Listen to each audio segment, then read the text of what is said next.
man in his 60s has died and 15 others were taken to hospital after two passenger trains collided at slow speed in mid-Wales last night.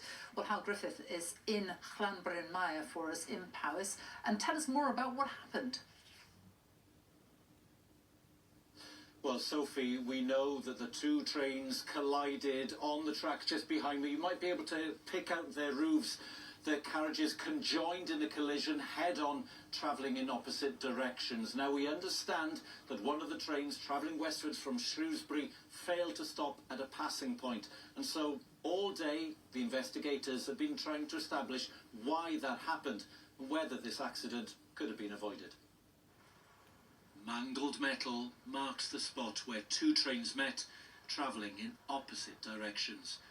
Accident investigators have spent the day sorting through the debris, trying to work out how the service from Shrewsbury ended up going straight into a train heading there. They were moving at low speed, but passengers felt the full force of the impact.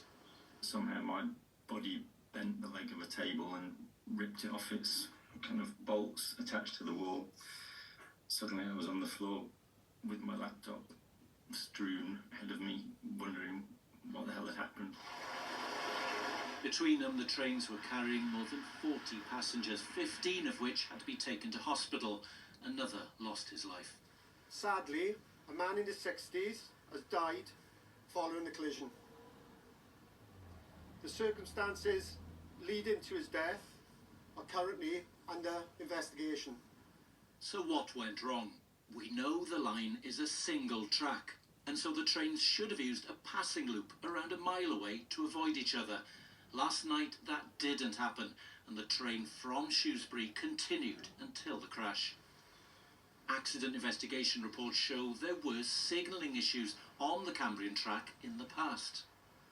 The weather yesterday may have been a factor too. Earlier on there were warnings about extremely slippery conditions on another part of this rail line. Trains were warned to reduce their speed. The collision resulted in a huge emergency response. Ivan couldn't believe what he was witnessing in his village. The whole valley was just glowing with blue lights flashing. A worrying sight in such a normally tranquil place. Yes, and very soon afterwards then all the helicopters landing. There was one air ambulance and two Coast Guard helicopters landed in the field. An initial accident report is expected in days, but it may be months before we know exactly why these trains collided. Howard Griffith, BBC News, Llanbryn Mawr.